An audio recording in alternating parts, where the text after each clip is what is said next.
Market च गया तो कूलर पिया एडा सारा कूलर, उहदे नाल एक स्टील का गिलास सी ते उहनूं ना मोरी हुई सी, मोरी करके ते संगली बन्नी उहदे नाल संगली। मैं वो मार्केट वाला एक बंदा सी, मैं पुछया मैं कहा भा यार साडे नाल आओ, उत्थे बंदे ने तो उन्होंने पानी पीना तो गिलास तो दईए, गिलास नूं बन्निया क्यों जे, इहनूं खुला छड्ड दिओ, इहनूं बन्निया क्यों यार। वो आंदा भी भाई जान मार्केट वाले बंदे सारे मुसलमान ने तो सानूं तां गिलास बनना पिया। मैं क्या बदतमीज जाए की गल है, मुसलमान क्यों जिथे हुण उत्थे गिलास बनने पैंदे ने। आंदा जी भाई जान बनने पैंदे ने। मैं क्या मतलब समझा। आंदा भी लै जांदे ने गिलास फिर पिछा देंदे नहीं, तां करके इहदे नाल बन्निया संगली पा के। मैं क्या भाई जान तेरे किन्ने बच्चे ने? आंदा मेरे 2 बेटे ने 3 बेटियां ने।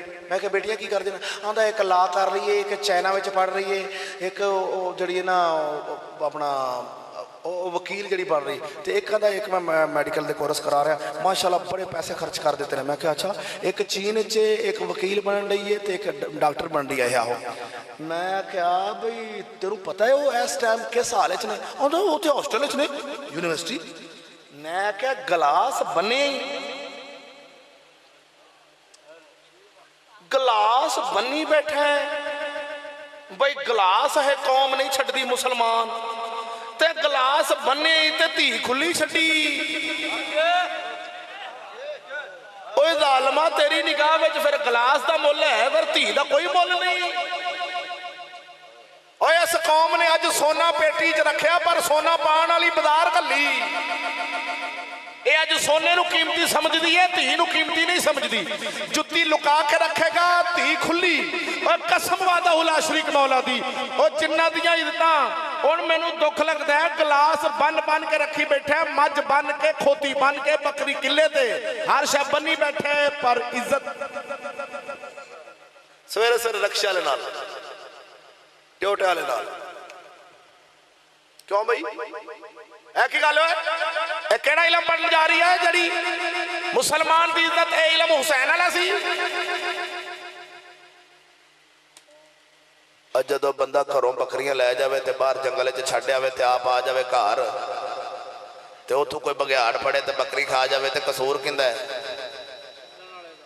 बघियाड़ दा या छड्डण वाले दा? एवें बघियाड़ दा कसूर है, क्यों खाधी तू? उन्हें पता नहीं बकरियां दा ख्याल करना है। बघियाड़ नूं जदों बकरियां दा राखी पावांगे तो बकरियां दा ख्याल करेगा। ओए खुदा दे बंदे वो बकरी खा जाएगा। ओ याद रखो सियाणा बन, सियाणा बन। अफसोस नाल आखना पैंदा है इस गए गुजरे दौर के अंदर, जिस दौर के अंदर बेलिया गिलास बनने पैन, उस दौर के अंदर इज्जत की हिफाजत ज्यादा करनी पवेगी। चलना जिस मुल्क के अंदर जुतियां लुकानियां पैन मसीते जाके, उत्थे इज्जत बहुतियां लुकानियां पैंदियां, पर दुख लगता है अज इज्जत कोई लुकाई नहीं। जिन्हें पर्दा करना दी उन्हें कीता नहीं, वो अपनी मर्जी नाल जा रही, जिधर मर्जी आवे जावे। ते ए बेली साल बाद यार रसूलुल्लाह हम तेरे हैं, ए हुसैन मैं तेरा। मैं क्या वाह सुभान अल्लाह। हुसैन सरकार भी आखणगे मेरे एवं मेरे नाल रल के भी लीक लानी, शर्म कर, पहले इज्जत घर रख। जिवें कुरान आंदा इज्जत घर रख, वकरना फी बुयूतिकुन्ना दा ऐलान करदा कुरान, इज्जत अपनी घर रख ते फिर अगली गल करें। ते इज्जत होवे बाजार च, ते मौलवी बाद च मसला पूछ रहा है। हजरत साहब सलाम अलैकुम, और मेरी बुढ़ी हो गई फौत, ते गैर बंदा उन्होंने कंधा दे सकता होंदा जनाजे नूं? मैं क्या ये दस जदों जिउंदी सी उदों गैर बंदियां कोल बाजार आउंदी जांदी मोढे मारदी रही, तो हुण मैयत का मसला पूछण लग पिया। जिउंदी सी जदों उदों मसला ही नहीं पूछा। मसला तो जिउंदी का पूछना सी, ते मोई ते जांदी भी फरिश्तियां कोल, उदों मसला पूछण लग पिया। कसम वादा हुला शरीक मौला दी, खुदा दी कसम उठा के आखना यार, अगर बंदे दे अंदर ज़मीर जिंदा होए ते इस मुल्क दे अंदर इस हालत के अंदर मौलवी किसी बंदे का दरवाजा खड़का दे, वो आखे कि यार मैं तेरी बेटी की फोटो खिंचनी, अगले बंदे ने कुट कुट के मौलवी ने मुंह सजा देना, दिल करे फैर मार दे मौलवी।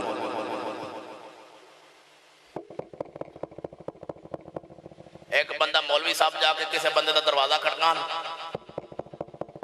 अस्सलाम वालेकुम भाई जान, हाँ मौलवी किवें है यार, मैं ना तेरी बेटी की फोटो खिंचनी है, जरा अपनी बेटी को हार शंगार ला के मेरे सामने करी। कहंदा ओ तेरी ऐसी तैसी हो मौलवी हो तू, ओ तेनू इंज किवें खलो जा, जरा तेनू मैं हुणे पुछ लेना। एवें करेगा? थोड़ी देर बाद मास्टर आ जाता, प्रोफेसर वो आन के दरवाजा खड़काना, वो दरवाजा खोले, ओ हैया माशाल्लाह माशाल्लाह सर जी सर जी सर जी सर सर सर सर आओ जी आओ बिस्मिल्लाह जी किवें आए हो? असल में ना चौधरी साहब राणा साहब राजपूत साहब भट्टी साहब खरन साहब गल आ भी तुहाडी जिहड़ी बेटी है ना वो साडे कॉलेज चों 1 नंबर ते आ गई, उहदी पोजीशन आ गई ते असां तुहाडी बेटी दी जिहड़ी तस्वीर है ना वो अपने कॉलेज दा एक नाम लिख के थल्ले रोल नंबर लिख के असां ओ अम्मीपुर बंगले दे चौक या फैसलाबाद दे चौक च टंगनी है, उत्थे जाके टंगांगे तुहाडी बेटी दी फोटो ते साडे कॉलेज दा नाम रोशन होवेगा। मेहरबानी फरमाओ अपनी बेटी दी एक तस्वीर दे दिओ। ओ सर तस्वीर दी किहड़ी लोड़ है? तुहाडे म्यार दी फोटो साडे घर च नहीं होनी, तुसीं रक्षा भेजो ते बेटी पूरी लै जाओ, अपनी मर्जी दी फोटो खिच के ते धी घर घल दे।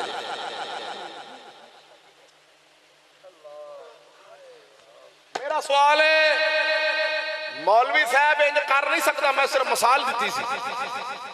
वो तस्वीर का नाम लवे तो उन्होंने गोली बजे, मौलवी नूं गोली बजे ते प्रोफेसर आवे तो उन्होंने पूरी धी दी जाए, अपनी मर्जी का करके आ जी, जिवें मर्जी फोटो खिंच के ला दे चौंक। तुहाडी अखां दे सामने जिहड़ियां कुड़ियां दी फोटोआं चौंकां च टंगियां होंदियां ने कित्थों बाहर दे मुल्कों आईयां ने? आए बाहर दे मुल्क दियां ने, अपने पाकिस्तान दियां ने, पाकिस्तान दियां ने सरकार। एक बंदा आंदा है, अस्सलाम वालेकुम सब अम्मा जान दा किस्सा सुना दे, जब आप बीमार हुए तो आप फरमाएं कि हाथ काट दे सके इसलिए गैर बंदा नहीं देख सकता। ओए खुदा दे बंदिया एक गल ज़हन च रखी, चिश्ती साहब किबला ने ना ये जिहड़ियां गल्लां तैनूं सुना रहा ना गैरत वालियां, जेड़े मौलवी सवेरे सवेरे अपनी धी नूं आप पंजाब कॉलेज छड्ड आउण, उन्हां कोलों ये गल्लां नहीं लभणियां तैनूं जी, क्योंकि जिन्होंने अपनी इज्जत की फिक्र नहीं, तेरी इज्जत की किवें फिक्र करेगा?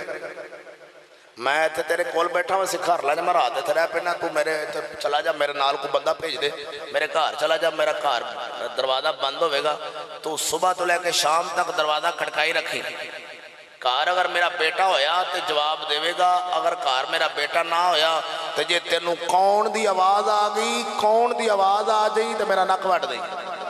सुभान अल्लाह। ये किसी बीबी दी कौन दी आवाज़ आ जाए सिर्फ,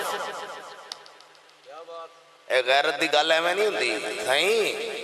जिन्हों की इज्जत आपे मेकअप खरीदन जाए तो आपे जुत्तियां खरीदन जाए बेलिया, उन्होंने कोल खुद गैरत नहीं होती। मैनू बड़ी गल है, शाहकोट नाल माना लैके पिंड, मैं उत्थे जुत्ती खरीदन चला गया अपने घर वाले की, मैं दुकान से वड़िया, 2 बीबियां उत्थे बैठियां, 2 बीबियां, तो मैं आख्या भाई यार जुत्ती दे दो। वो आंदा जी जुत्ती किहड़ी है? साड़ियाँ लेडियां दी जुत्तियां ने। मैं कहा मैं लेडी दी नहीं लैनी, औरत दी लैनी। औरत की जुत्ती तो लेडियां वाली सानू नहीं चाहिए, क्योंकि साड़ियाँ लेडियां नहीं हैगियां, साड़ियाँ तो औरतां ने। लेडी तो कंजरी नूं आंदे, जिंदा 100 यार होवे उन्होंने लेडी आंदे, औरत मुसलमान दी होवे उन्होंने लेडीज नहीं आंदे। वो ना मैं क्या भी तू इंज कर भी वो जुत्ती दे, इत्थों कोई जुत्ती मैं पसंद की, वो बीबियां दोवें आपस में ना गल्लां, मैं सिर ते पग भी एवें, मैं वो बीबियां आपस में ना इंज नाल बैठियां गल्लां करन लग पईयां। मैं ये मौलवी ते पग भी रखी सो अपनी मशूक की जुत्ती लै रहा है, भी गल मतलब उहदा इह सी, क्योंकि जाहिल कौम नूं समझ नहीं ना हैगी, उन्होंने ये भी कुड़ियां दी जुत्ती तो बंदा लै ही नहीं सकता। ये जरूर कुछ रौला है। मैं हुण गल सुन ली उन्होंने, मैं क्या भी बाजी जी गल आ भी मैं दला नहीं ते ना मैं बगैरत हाँ, तुहाडियां साईं ने दले उन्हां तुहाडे पटे लाए ने ते मेरी बुढ़ी घर है, मैं अपनी बुढ़ी दी जुत्ती लैन आया वां, मेरा मैं इवें दा बेज़मीर नहीं जिवें दे तुहाडे साईं ने। मैं क्या तुहाडे साईं गए ने मारती, तू तां दुकान वाले नाल आपे गल कर ली, दुकानदार तेरे पैर फड़ के जुत्ती पा रहा है। बाजी तेन पूरी ठीक है। दुकानदार औरत कपड़ा खरीदन जाए तो दुकानदार जरा बेगैरत किस्म का बंदे होंगे ना बड़े बड़े दुकानों से, उन्होंने कपड़े का थान खोलना है, जान के कुड़ी के मुंह के उत्ते सटना है।